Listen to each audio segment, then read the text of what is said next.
row.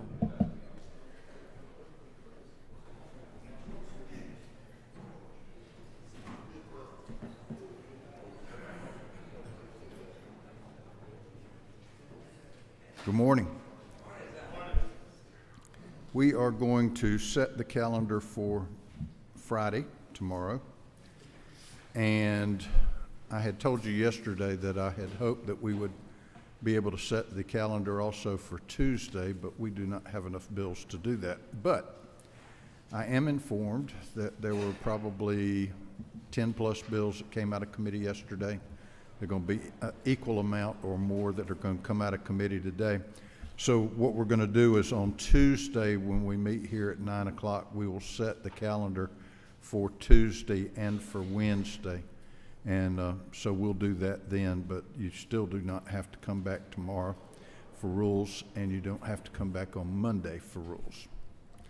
So with that, I don't see anybody on the wall, so we're looking at members. Chairman Cooper. Thank you, Mr. Chairman. I'd like to ask for House Bill 63. This is the bill that passed out of the House, and I think it was actually a unanimous vote, and went over to the Senate last year and got left on the floor. And what it does is it's a step, when insurances have a step therapy plan, which most of them do, it gives patients in the appeals process to get medicines that they need, their doctors say they need for serious illness, and they need to get them without having to be failed twice on some other drug, or because it's contraindicated and will cause problems, that they have that as their standing in an appeals process. Okay, this is HB 63 under modified structure. Any questions? I don't see any. Okay, Chairman Alan Powell. Thank you, Mr. Chairman. I'd like to ask for HB 192. This deals with the Georgia Realty and Appraisers Board. Since the 1990s, the federal government's had oversight about how the appraisal board licensees and how that the state agency regulates appraisers, and this is in regard to doing appraisals for loans. When the collapse hit a few years ago, it was the federal government started systematically every year creating new rules and regs that the appraisers board has to go by, and this bill brings us into compliance. Third year we've been doing this, and the feds keep changing all of the rules and the regs about how to deal with the appraisers. The AMCs, the appraisal management companies, are the go-between between licensed Georgia appraisers and how they do these type of appraisals for loans. This simply puts everything in line so that the Georgia Real Estate and Appraisal Board can continue to regulate these. If not, these appraisers have to go straight to the federal government, and we don't want that because that'll be a sure enough cluster. Are there questions? No questions. Since we now have somebody on the wall, Chairman Silcox. Thank you, Mr. Chairman. I have two bills for you all this morning, and one of them is House Bill 166, which is the Genetic Counselors Act, and that is really it's a bill that we had last year for the licensure of genetic counselors, and this bill is really needed because we have a lot of people running around that are not qualified to give out this type of information. And these folks are required to, of course, have master's degrees or PhDs, specifically in genetic counseling. There are approximately 89 genetic counselors in Georgia. Half of these are hospital-based, and doctors refer appropriately to them. The other half are out in the field, actually educating physicians, because many physicians had genetics, of course, in medical school, but genetics has advanced so much, and we've learned so much more about the human genome since they were in medical school that they're actually out teaching doctors how to appropriately refer to them. They work primarily in three areas of healthcare: prenatal care for complicated pregnancies, oncology care for cancer history, as well as cardiac care. They, of course, the GORC program, or the Gort Commission reviewed their application and approved it in July of 2017. So we're now almost 2 years later, and would appreciate your favorable consideration on this bill. Are there questions? Chairman Setzler. Thank you, Mr. Chairman. Forgive my voice is struggling today. I'm so sorry. Chairman Silcox, what is this, in setting this up, what is it, is there any restrictions on physicians who have normal conversations about genetic-related things with their patients? No. How does, what does this specifically allow accredited counselors and therapists to do, as opposed to a physician in their normal course of serving their patients? This doesn't interrupt the physicians at all, Mr. Chairman. This really is just an adjunct to their education to help them, like I said, to better refer their patients appropriately if the situation presents itself when they have a health situation. But it really doesn't interfere with their work at all. So there's no circumstance in which only a genetic counselor could do certain things? No. It just becomes sort of a heightened specialty that we're recognizing? Mm-hmm. Thank you. Thank you. Any other questions? You have no other questions? Thank you. If not, I'll move on to House Bill 128. And House Bill 128 is about high-low agreements. And high-low agreements come into play when you have a medical malpractice case and there's a physician or a dentist that is sued. And many times these cases may or may not go to a jury, and so the parties may agree before the jury comes back to a high-low agreement. If the jury comes back with a verdict for the plaintiff, then the high amount will be paid out. If the jury comes back with a verdict for the defendant, then the low amount is paid out. In the past, regardless whether the doctor was found negligent or not, this results of these lawsuits had to be reported to the Georgia Medical Composite Board. But with this change in the law, if it's approved by you, the physicians would no longer have to report the low agreements. This is really burdensome and awkward for the physicians to go through these very difficult trials for them and then have to report a low amount even though they were not found negligent. So I think from a public policy standpoint, the general public is protected because, again, this would still be reported if the doctors are found negligent and the high amount is paid out.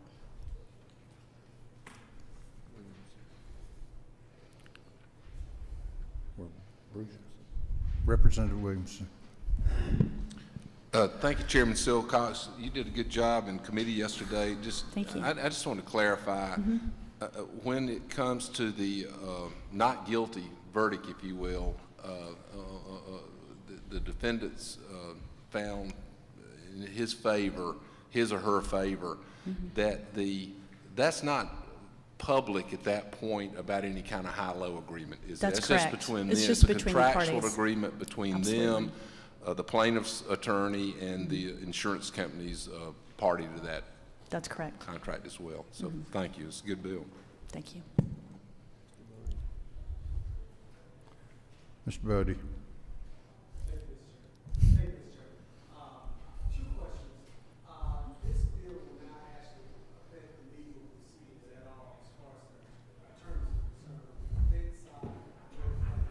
No, Mr. Welp, no. Of course. Any other questions? Chairman Fleming. Thank you, Mr. Chairman. Chairman Silcox, if I understand the bill, and I appreciate you having a chance to talk with me about it, we in the law for a long time have encouraged parties to resolve their disputes before they get to the courtroom. We even try to get them to resolve their disputes while they're in the courtroom. It's always better for the parties to come to an agreement rather than being told what is going to be done, in my experience, and I think most attorneys agree with that. And all your bill does, as I understand it, basically, is that when the parties come to somewhat of an agreement, in other words, either one side's going to get this much or that much, we call it a high-low agreement. When the jury does come back saying the doctor didn't do anything wrong, Under the current law, if they have one of those high-low agreements where they're going to pay something no matter what, they have to be reported as if the jury found them negligent. Is that correct? And this will prevent that from happening. Is that right? That's correct. Okay, thank you. Thank you. You have no more questions. While you're here, Yes, sir. why don't you tell us about HB 158, the HIV? Yes, this is a bill that would ask the ADAP formulary as well as the Medicaid formulary to be the same, because there are instances where people lose their eligibility on one program or another due to changes in their income and what have you. And this would ask those programs to be the same because HIV is such a serious disease. And it also stipulates that they would, if they are a new patient, or that they would take a single tablet regimen as opposed to a multi-tablet regimen, because compliance is really the very most important thing in terms of HIV. If someone doesn't take their medications every single day, then they are not virally suppressed and they can spread the disease. The approximate cost of this is fiscally responsible in the way that it would cost the state approximately $338,000 per person to take care of them over their average lifespan with HIV. But the cost of not treating one of these individuals because of their potential for spreading the disease is approximately $1.79 million. So I think this is a very humane thing to do, number one, but it's also a fiscally responsible thing to do. We are the #1 state in the union for the outbreak of HIV. We had approximately 1,513 cases outbreak in 2016. Those are the latest statistics.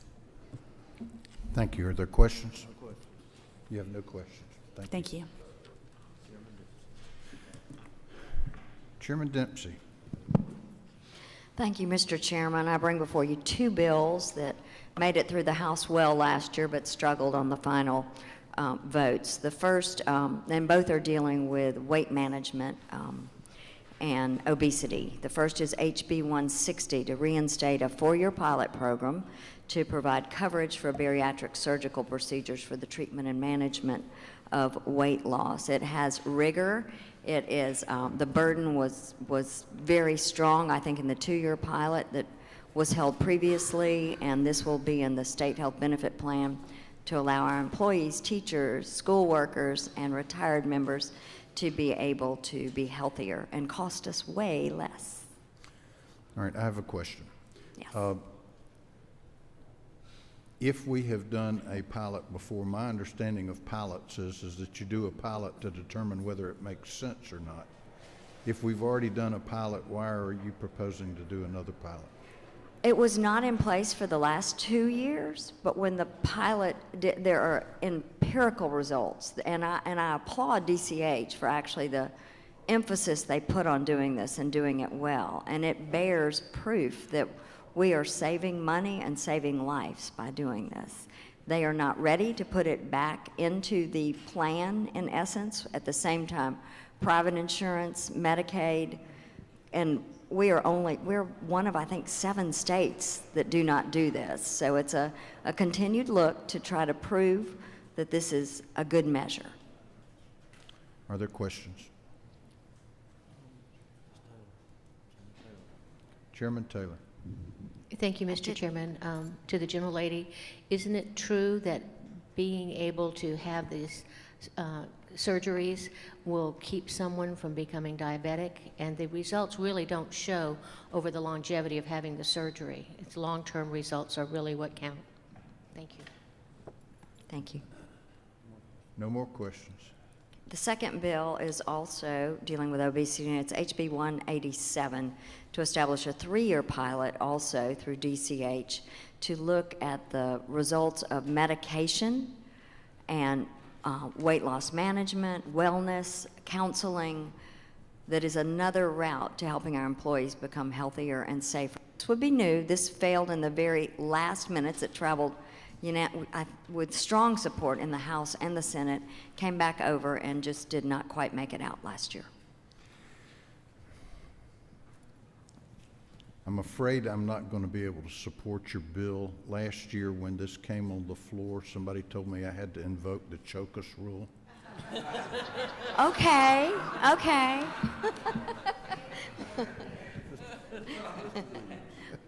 We're Mr. just trying to Williams. help. Mr. Chairman, quick question as it relates to both of your bills. Have you got any numbers, and this might help the chairman some, how much does it cost us for obesity? You know, have you come up with any figures? You know what? Workplace? Well, et as cetera? a state, I can tell you right now, obesity costs the state of Georgia $60.6 billion a year. So that's expensive. There's profound savings. There's a little more expense up front, no doubt, for either of these, but other states have done it for their state employees, and private insurance and Medicaid believe in it. So we are a little behind the times of helping our employees and retirees to be healthy.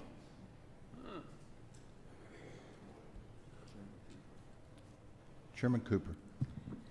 Mr. Chairman, I applaud your honesty about using the Chocus rule, but I'm afraid if we were all as honest, we probably couldn't garner 91 votes total out of the 180 members to be able to pass the bill. Any other questions? You have no questions. Is there anyone else? There's no one else on the wall. Is there anyone else on the committee that has a bill on the consideration calendar? Seeing none, we will set the calendar for tomorrow.